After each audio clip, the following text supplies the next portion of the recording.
What's good, y'all? Happy Monday. Back at it again with another episode of FXck The What If. I think this week is episode 12. So yeah, as always, thank you for everybody who continues to tune in.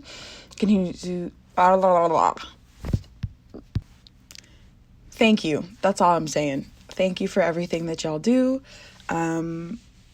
This week, this episode comes at a special request, so I just want to say shout out to you, homie. You know who you are.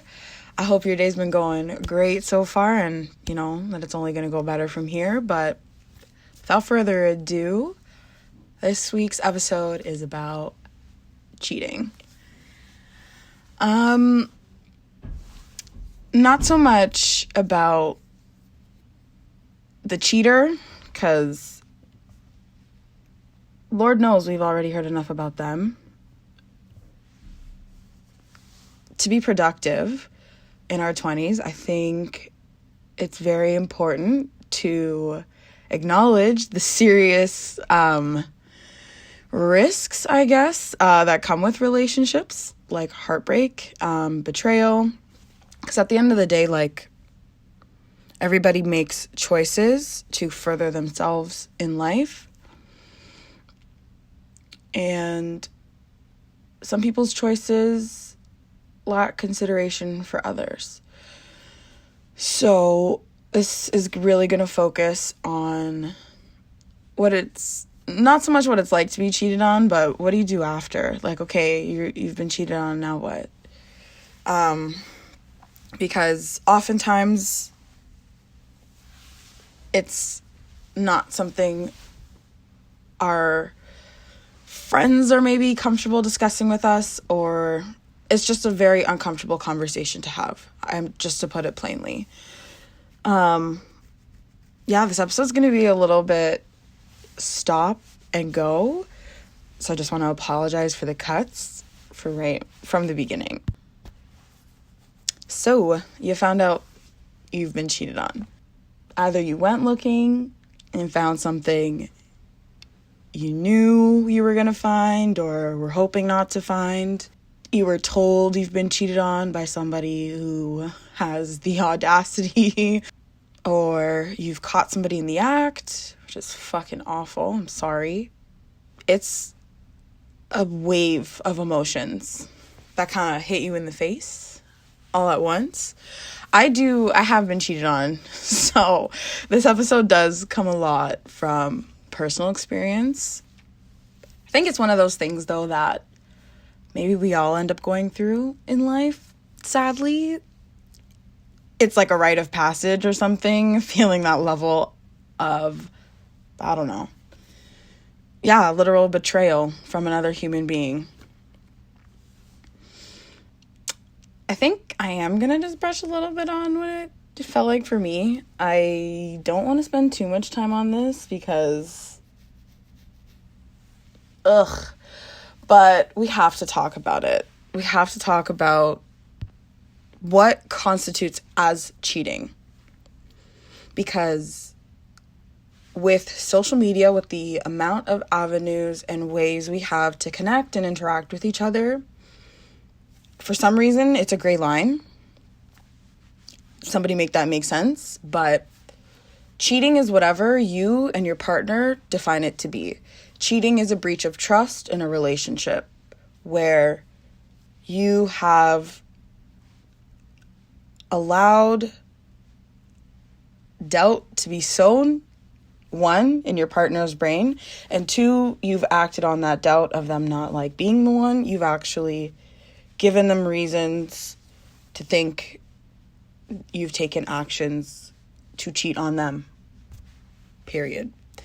That's a little bit of a convoluted definition. Basically, it's a breach of an agreement. It's like a breach of contract.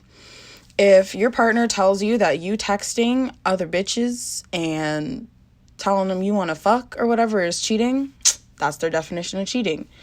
If you tell somebody, or I don't know, you plan a time or whatever to link up or hook up, hook up, not like just hang out, which is normal with friends, because you're allowed to have friends. But if your partner thinks that's cheating because they don't trust that person or whatever, then that's cheating. One thing I think we all need to realize is that when you fucking hurt somebody's feelings in a relationship, you can't really tell somebody you did not hurt their feelings. That's a losing battle. The most important thing as a partner is like to just validate, first of all, how that person feels, and acknowledge what is causing these emotions. Because one, every action has a reaction. Fucking Newton taught us that. So understanding why your partner feels this betrayal and understanding why that action impacts them this much. We are all fucked up. Every single one of us. There's something that's wrong with us. Like, debate me, debate your mom.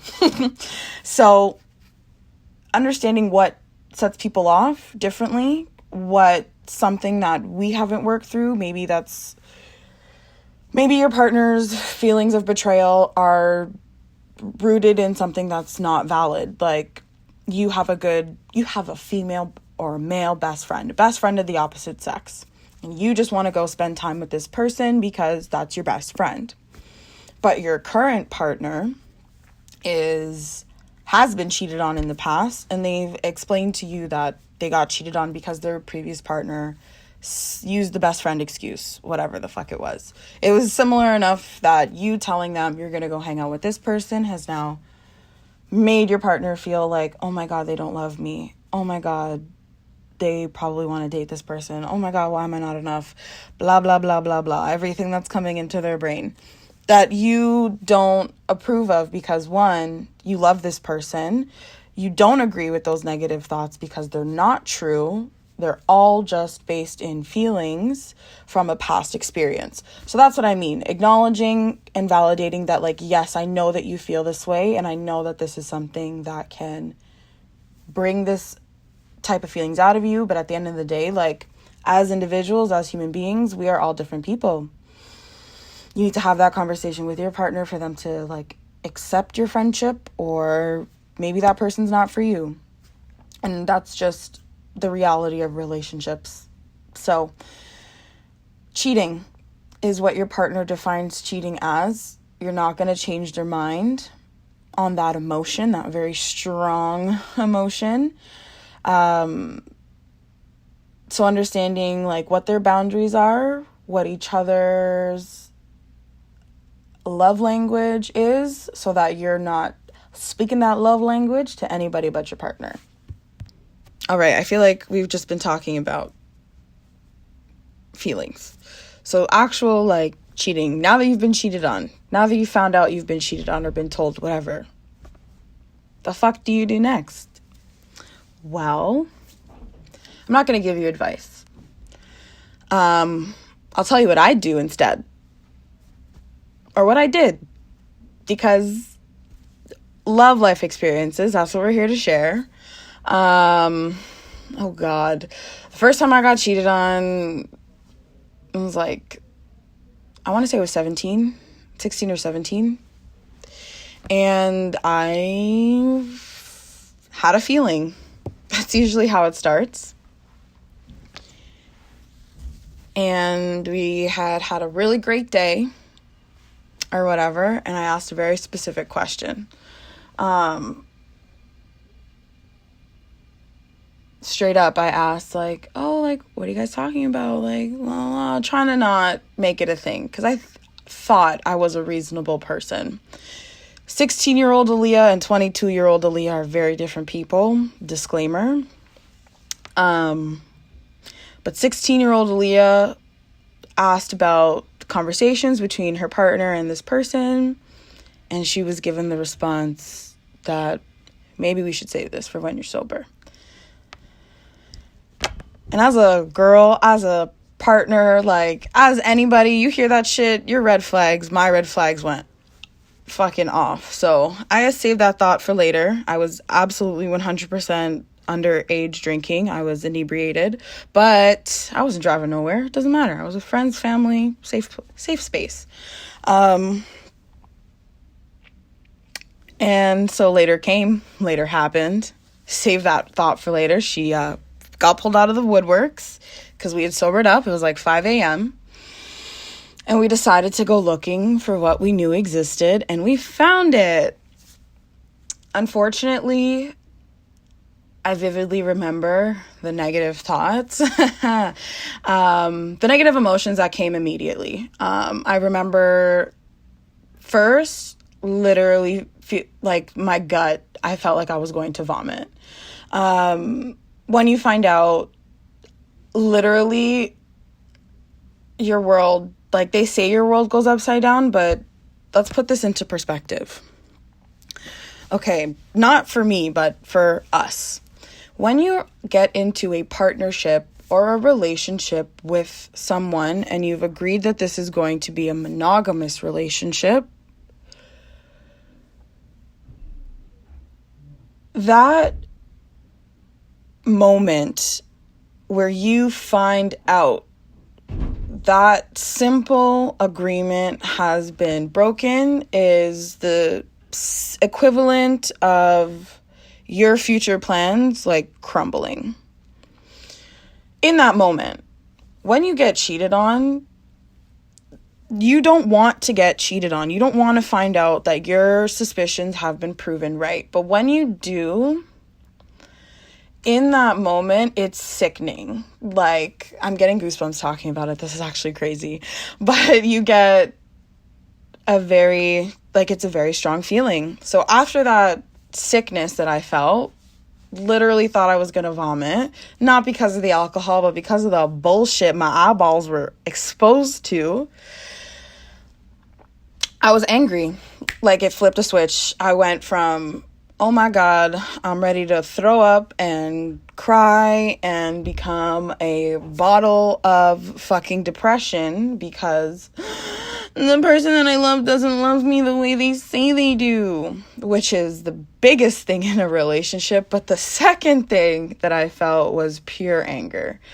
My second literal thought was, how can I make this person feel as bad as I do in this moment? So what happens next, Aaliyah? Oh my God, spill the tea. Literally all I did, 16 years old, I just walked upstairs, woke his ass up, and was like, read this shit to me. Tell me what this shit says. And he didn't. He didn't read it out loud. Of course he's not going to read it out loud. You fucking gonna play stupid. Gonna be like, whatever. No, it's not a thing. Like, I don't know if this was just a common pattern with this person, but it was an effect of like, oh, it's not what it looks like. The fuck? Those are, first of all, if you're a cheater, why does that even come to your brain? Whose situation's that helping? It's not helping your situation, that's for sure. So I just remember after that still being angry, still being very like, oh, I need to go home, like, get me out of here, blah, blah, blah. After calming down, I was like, you know what? Fuck it. We're going to deal with this shit the next day. For some stupid reason, I continued to be in that relationship. Whether it was love, the fear of being alone, fear of not being in a relationship, whatever the fuck it was, I stayed. And that's common. Some of your friends have probably been cheated on. I know at 22 years old, I still have friends who are dating the same person they were in high school. I am absolutely not shitting on you, but I know every relationship goes through its fucking hardships, and some relationships have the power to, withstand that. If somebody can betray you and you can get back to them and look at them and continue to be in a relationship, mad respect for you. That is not the type of person that I am, but it can be inevitable, granted the circumstances. So we've already talked about what to do if you're a friend of that, but no hate, no disrespect towards y'all. Actually getting cheated on, though, I say so much. I'm so sorry. Every time I say just know that I'm processing a thought. And I try to edit them out as much as I can. But sometimes they're just too close to other words. I have to keep them in. Moving forward. After finding out that you get cheated on, all those emotions that go through you, girl, boo, boy, baby darling, like, you're allowed to feel hurt. This is like being punched in the gut without actually being punched in the gut. This is what being stabbed in the back actually looks like. But like without blood, I guess. So first of all, just being remorseful towards yourself is something that really has helped me accept the fact that I went back. I think I said this in my like relationships podcast, my nostalgia podcast, but you only have as much information as your past self did in those moments. So don't be fucking mad at yourself that you didn't know. Don't be mad at yourself that you didn't find out sooner, nobody told you, like, how could this happen to me? What did I do that could have prevented this? There's literally nothing you could have done. Absolutely zero. No different course of action could have prevented that person from cheating on you. In those moments, the last thing they were fucking thinking about was you. That's the cold, hard truth. And that's why it's the biggest betrayal. Your partner, who you love, who you hold to a standard, maybe higher than yourself or maybe to the same of yourself, this person who you have chosen to be your family, your future, was not thinking about you in the moments where they were cheating or making you feel less than that other person who they were providing that affection towards. I need to make that very clear. Zero, nothing you could have done would have changed their fucking path.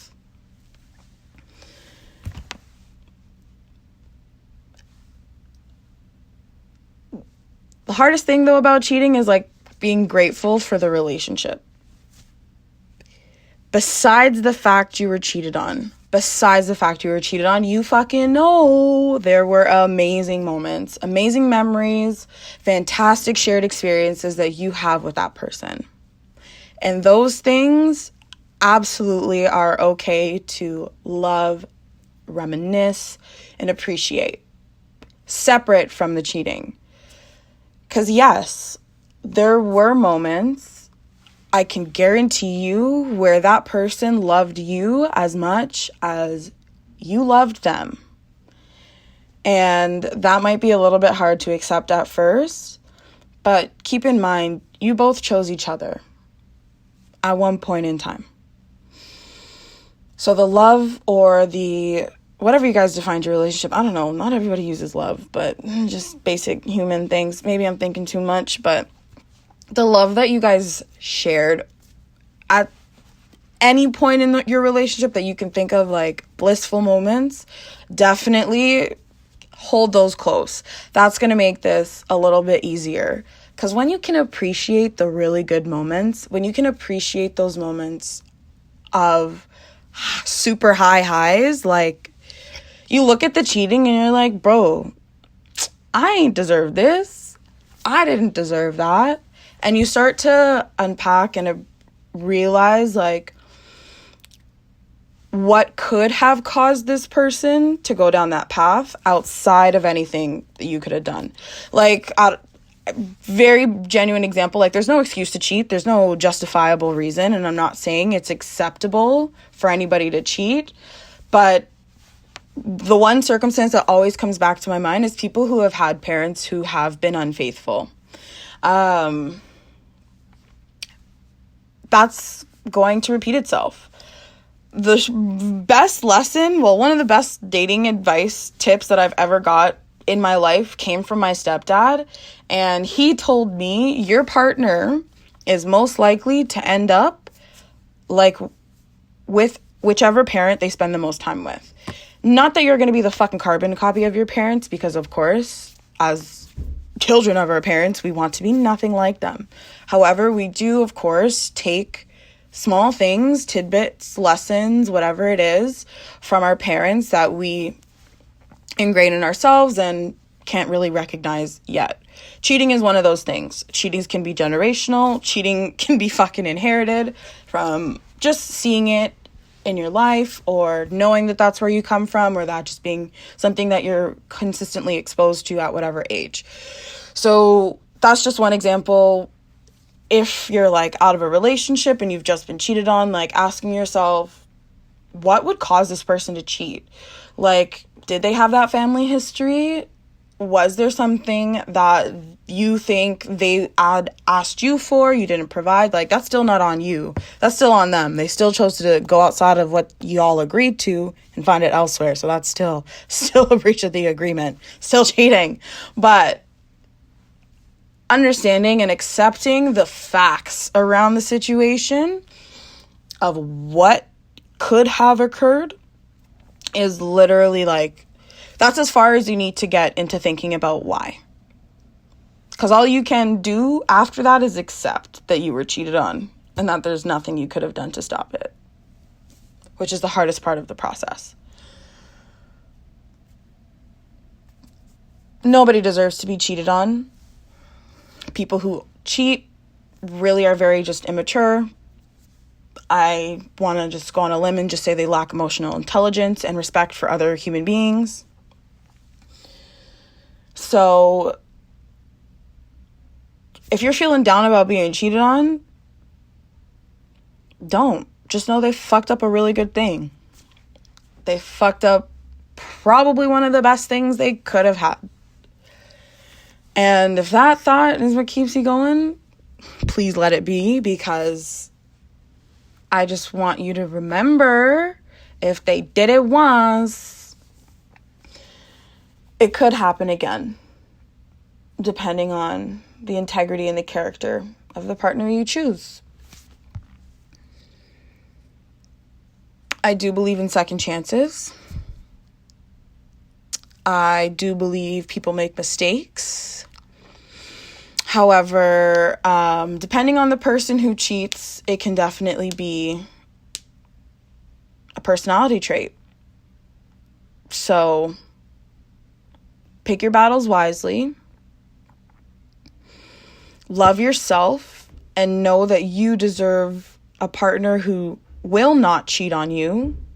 You deserve a love that is unconditional, that is undoubtable and immovable.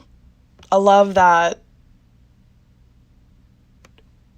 wouldn't even bring the thought of a cheater or a third party into your relationship. Who you are is somebody that deserves to be loved going through life. As babies, we literally want warmth and love from our family, from our moms, from our dads, while we fucking cry and bawl when we have no language. As an adult, it's okay to want that. It's okay to miss that person.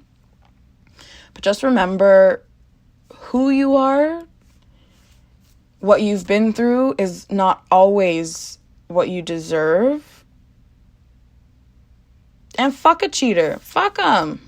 Fuck them. No, like seriously, as your friend, as somebody who just kind of tells you about themselves, like honestly, my just please don't feed in to that negative voice in your head that's saying like should have, could have, would have done this differently. Ignore her. Ignore it. Ignore him. Like, you're blessed, fam. You'll be fine. Time heals all wounds. Time heals everything. As we get older, shit that happened yesterday moves farther back in the past. Don't let yourself be swallowed up by those memories. Don't let yourself be swallowed up by the negative emotions associated with that experience. Of course, let yourself be sad. Get it out of the way now. Please, I beg you. But don't let it become you. Don't let being cheated on be your fucking relationship narrative. Don't allow that to be something that you settle for or continue to accept after the fact.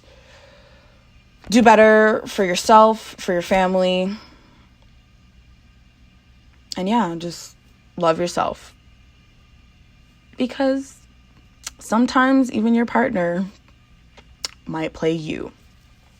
But yeah, that's going to be the end of this episode. Thank you guys again for listening. If you want to continue this conversation, use the hashtag FTWI. It's just each letter for the name of this podcast, Fuck the What If. So,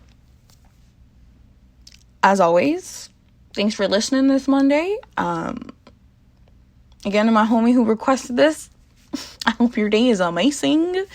And yeah, I'll catch you guys next week in next Monday's episode.